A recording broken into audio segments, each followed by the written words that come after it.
동방의 성인 다속유영모의 생명의 말씀 다속어록 90번째 시간입니다. 오늘은 몸성이 편 1장에서 9장까지 강독하겠습니다. 13번째 몸성이 편 1장. 먹는 것은 끈이로 먹어야 한다. 한참 끊었다가 먹으라고 끈이 또는 끼니라고 한다. 그런데 사람들이 줄곧 이어서 달아 먹으려는 것은 잘못이다. 먹음에 실컷 먹겠다는 생각을 버린 사람은 일부러 금식도 하고 단식도 한다. 먹을 것이 모자라서 먹기를 끊을 때는 오히려 이것을 하느님의 은혜로 알고 감사의 뜻으로 받는다. 말씀을 바로하는 집안에서는 나쁘든 먹이라는 말을 한다. 온당한 말이다. 1956년 2장. 증자가 전을 쓴 사서 3경의 하나인 대학의 핵심은 수신위본이다. 2장 2절.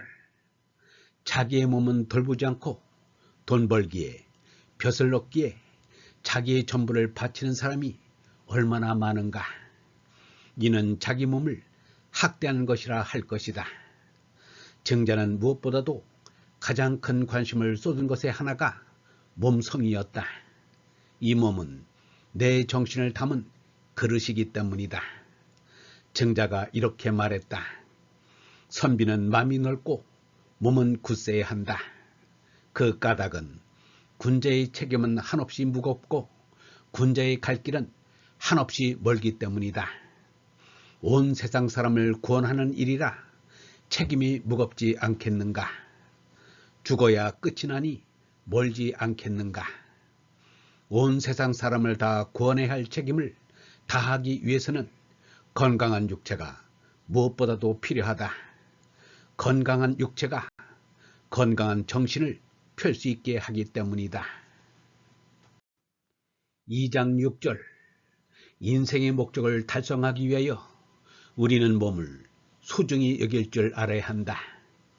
내 몸을 거저 건강하게 하자는 것이 아니라 할 일이 있으니까 건강하게 가지라는 것이다. 마치 천리길을 가려고 하는 사람이 자동차를 닦고 정비를 하듯이 온 인류를 구해야 할 책임이 있으니 우리의 몸을 잘 정비하고 닦아야 하는 것이다. 건강은 책임의식에서 나온 것이다. 아기를 위해서 앓을 수 없는 어머니처럼 인류의 구원을 위해서 앓을 수 없는 몸을 가지자는 것이다. 그런 의미에서 건강한 육체는 건강한 정신에서 나온다고 볼 수 있다.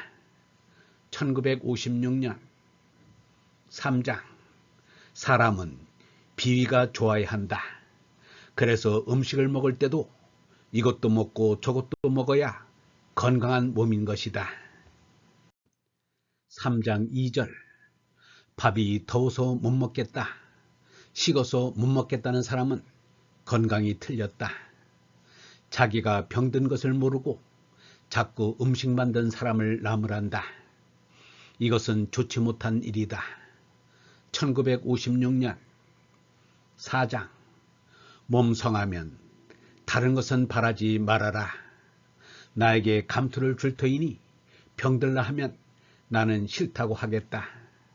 아침 저녁으로 끙끙 앓고 있는 것은 나는 싫다. 몸 성하면 다른 것은 생각하지도 말자. 몸이 성하면 몸 성하지 않은 사람을 도와줘야 한다. 나보다 성하지 않는 사람을 도와주지 않으면 안 된다. 1956년 5장. 구약 모세 때는 사람이 100년 이상을 산 것 같이 되어 있지만 시편 90편을 보면 역시 사람은 한 70년은 산다. 건장한 사람이라야 80여 년 산다. 5장 2절. 이상 국가가 나타나면 원자력을 이용해서 사람이 얼마만큼 오래 산다고 하는 것은 아직껏 소식이 없다. 욕심으로 가끔 125세까지는 살 수 있다고 하나 이것은 특별한 예이다. 평균 수명이 60세 이상이 아니라 600년 산다고 사람이 만족하겠는가? 영원히 살아야지 끝이 나면 좋은 것이 남겠는가? 1956년 6장.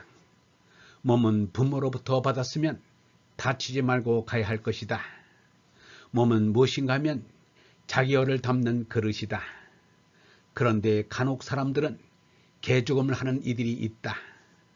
전선에 가서 싸우다 죽을 줄도 알아야 하지만 죽지 않을 곳에 가서 죽는 개죽음은 하지 말아야 한다. 얼의 그릇을 다치면 그 얼도 온전하지 않게 된다. 6장 5절. 음식을 담았는데 음식은 엎질러도 그릇만 상치 않으면 좋다는 사람도 있다. 그러나 그릇도 성하고 담은 것도 성해야 그 정신 행위가 올바르게 된다. 증자 같은 이는 일찍 이것을 안 사람이다. 우리는 증자의 정신을 본받아야 한다. 성에게 받은 몸을 성하게 가지고 가야 한다. 남에게 빌린 그릇을 성하게 쓰다가 성한 채로 돌려드려야 한다. 그간 썼으니 늙어버렸지만 될 수 있는 대로 성하게 도로 갖다 놓는 것이 옳다. 성하게란 성의 길을 가야 한다. 그러므로 적극적으로 성해야 한다. 몸성이 가는 것이 그리스도 정신이라고 본다. 1956년 7장. 아이들을 기르는데도 그 교사가 아이들의 심리가 되어야 한다는 말이 있다. 7장 2절. 사람이 자식을 기를 때는 아이를 아끼다 보니 잘못하면 어리광만 기르게 된다. 아이를 젖먹이고 기르고 가르치니 그렇게 되기 쉽다. 아이를 기르는 것도 때에 따라야 한다. 때를 거슬러서는 안 된다. 예수와 공자의 말씀이 있다고 해도 때에 맞춰 집어넣어 줘야지 때가 아니면 아무리 애를 써도 안 된다. 먼저 할 일과 나중에 할 일을 구별할 줄 알아야 한다. 길은 다 같은 것이지만 젖은 먹일 때 먹이고 뛸 때 떼야 한다. 이 구분을 확실히 해서 진저리 칠 줄 알아야 한다. 1956년 8장. 우리 집 자식들도 그냥 못 쓸 자식들은 아니다. 그런데 어떤 때 보면 갑갑할 때가 있다. 그러한 때는 더욱 내 마음이 아프다. 8장 2절. 나는 자식들이 마음 쓰는 것을 보면 그것은 무슨 잘못이 있어서 그러려니 한다. 다른 잘못이 아니라 내 잘못이 있다. 내가 혼인을 했는데 이것이 잘못이다. 이 사람이 이 세상에 와서 그 짓 하지 않았으면 그런 일은 없는 것이다. 인류가 없어지면 어떡하나 큰일 날 줄 안다. 사람이 없으면 없는 것이지 무슨 걱정인가. 1956년 9장. 양생법, 장생법이라는 것이 있는데 한때는 듣는 것 같아도 다 못 쓴다. 그저 줄곧 고지의 정신을 가지고 입 다물고 숨 쉬어야 한다. 고지를 가지면 숨이 잘 쉬어진다. 대부분 먹는 것이 지나치면 식곤이 생겨서 잠이 많아지고 앉아도 바로 앉지를 못한다. 따라서 바로 숨도 잘 쉬지 못한다. 9장 4절. 숨쉴 십자는 코에 염통이 붙어있는 희 문자다. 사람이 고지곧장 가려면 식이 성해야 한다. 세상 모르고 잠이 들 때도 숨은 또 심차게 쉬니까 불식이라 쉬지 않는 것이다. 식이 숨쉬다와 쉰다는 뜻이 있는 것이 참으로 이상하다. 숨은 처음부터 쉬지 않는 불식이다. 숨길은 쉬면 안 된다. 건강하려면 식불식 해야 한다. 1956년 영성신학원 다속 아카데미의 하늘소리였습니다.